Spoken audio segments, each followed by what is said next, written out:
Olá, graça eterna, paz eterna. Elias Santos com mais uma ministração do Evangelho da graça eterna, da paz eterna. Evangelho do descanso, né? Aqui não é religião, aqui não estou falando de religião. Religião é aprisona, religião distancia as pessoas, religião rouba o mérito de Deus. Religião neutraliza o que foi feito na cruz. Religião é homem faz, homem ganha alma, homem, né? Evangelho da graça eterna não, é porque dele, por ele, para ele são todas as coisas.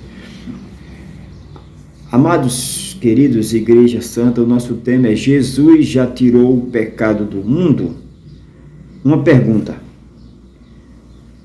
Um amado irmão fez essa pergunta para mim. Irmão Elias Santos, Jesus já tirou o pecado do mundo? Porque a gente vê tanta morte, tanta prostituição, governo corrupto, governo roubando, governo, né? E Jesus já tirou o pecado do mundo? Porque o mundo, a humanidade vê todas essas coisas como pecado, como, né?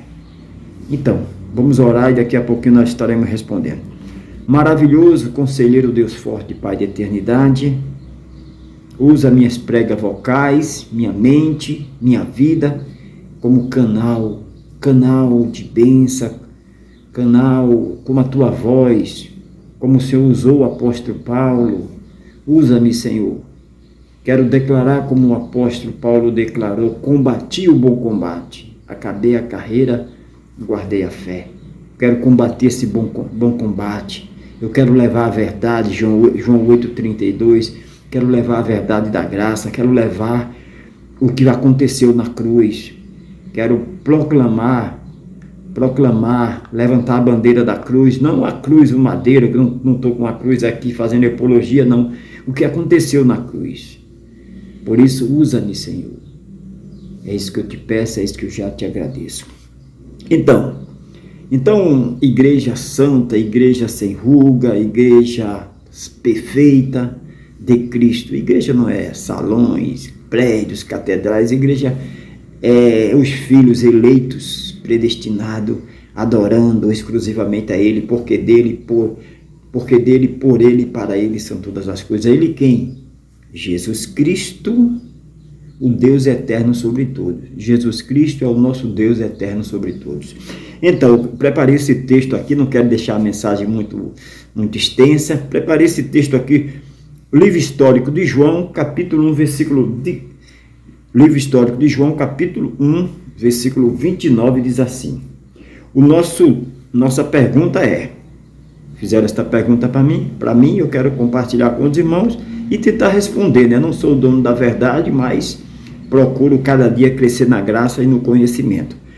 Fizeram essa pergunta para mim. Irmão Elias Santos, Jesus já tirou o pecado do mundo, irmão Elias Santos? Jesus já tirou o pecado do mundo? E eu afirmo que sim, baseado no livro histórico de João. João capítulo 1, versículo 29 diz assim. No dia seguinte, segunda, aí terça, o dia seguinte. No dia seguinte, João viu a Jesus que vinha para ele. João viu Jesus que vinha para ele e disse : eis aí o Cordeiro de Deus que tira o pecado do mundo. Olha aí, irmão Elias Santos, aí está dizendo que tira, então não tirou ainda, vai tirar. Aqui, João está dizendo antes da cruz. Hoje, depois da morte, da ressurreição, depois da segunda volta de Jesus nos anos 70, ele já tirou.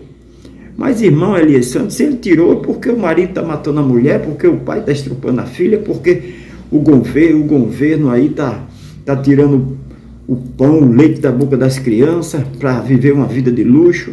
Isso aí não é pecado? Isso aí, irmãos, pecado que a Bíblia fala, ele tirou a condenação, Romanos 8:1, portanto agora não há condenação. O maior inimigo do homem é a carne. O maior inimigo do homem é a carne. A carne sempre vai contender, a carne sempre vai querer as coisas ruins.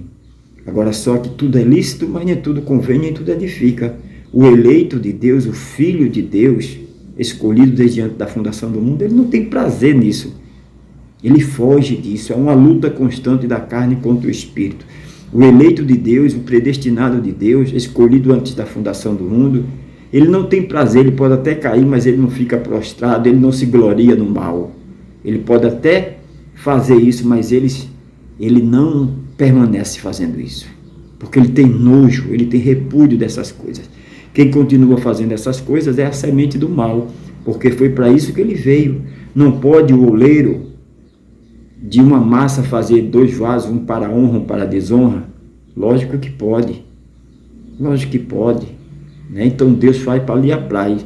Deus faz tudo para o seu propósito. Ele fez Ciro para o seu propósito.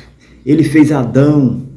Ele não ia permitir que uma boa semente, um filho dele, viesse o pecado no mundo através de um filho dele. Então ele quis que viesse através da semente mal.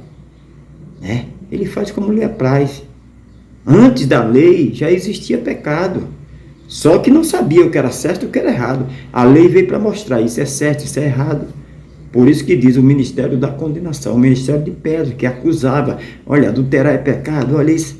Hoje nós não precisamos de uma lei para dizer o que é certo e o que é errado. Nós temos o DNA de Cristo, nós sabemos o que é certo e o que é errado. Nós somos imitadores de Cristo, nós fazemos o que ele fez. Então, Jesus, eu afirmo, Jesus já tirou o pecado do mundo. Todas essas coisas que acontecem por aí são fruto da carne, são obra da carne, mas não pode condenar, não pode afastar o homem de Deus. Quem pode separar o filho do Pai? Quem pode nos separar do Pai? Nem a morte, nem a vida, nem anjo, nem principado. Irmão, se um delito pudesse afastar um filho de Deus, então o delito era mais forte do que Deus. Não, nem a morte, nem a vida, nem anjo, nem principado pode afastar um filho do Pai, nos afastar de Deus. Né? Como eu já falei e eu repito, um filho escolhido de Deus, predestinado desde antes da fundação do mundo, ele pode até errar, mas ele não tem prazer naquilo, porque ele é luz, ele é semente boa. Agora, aquele que é treva, semente má, ele tem prazer em fazer isso. Né? Então, o que foi que João disse aqui? No dia seguinte, João viu Jesus que vinha, João viu Jesus que ia se encontrar com Jesus, ia se encontrar com João. João viu, no dia seguinte, João viu a Jesus que vinha para ele e disse 2 pontos. Eis aí o Cordeiro de Deus que tira o pecado do mundo. Já tirou.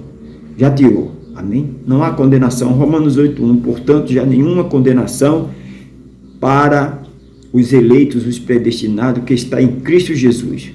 Amém? Tudo aconteceu lá na cruz. Nova criatura lá na cruz. Antes da cruz, velha criatura. Pecado, condenação.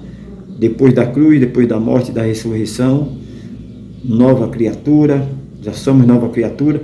O sistema religioso aí diz que é nova criatura e diz que é pecador ao mesmo tempo. Olha que bagunça, olha que confusão na mente deles. O teólogo, bacharel em teologia falando isso, que é nova criatura e que é pecador. Ou uma coisa ou outra, ou é pecador ou é nova criatura, né? Nova criatura foi lá na cruz. Nova criatura não é depois que você entra numa religião e passa a bajular o líder, passa a ser escravo dele, passa a fazer as coisas para ele, não. Aí você não se tornou nova criatura depois que você entrou numa religião. Nova criatura lá na cruz. Antes da cruz, velha criatura, pecado, condenação, maldição. Depois da morte e da ressurreição de Jesus, tetelestai, está feito, já aconteceu, salvo uma vez, salvo para sempre. A igreja está perfeita, a igreja já reina aqui na mente, amém? Tudo está pronto. Vamos orar, vamos agradecer. Maravilhoso, conselheiro, Deus forte, Pai da eternidade. Te agradeço por esta mensagem, te agradeço por todas as ovelhas que estão me assistindo, toda a tua igreja predestinada desde antes da fundação do mundo, que me assiste, que me ouve pela manhã, pela tarde, pela noite. Pai querido, é isso que eu te peço, é isso que eu já te agradeço. Amém. Graça eterna, paz eterna. Nunca se esqueça, o Cristo ressuscitado, que é Deus, te ama e eu também. Estamos juntos neste raciocínio, nesse entendimento da graça eterna, da paz eterna. Até o nosso próximo vídeo.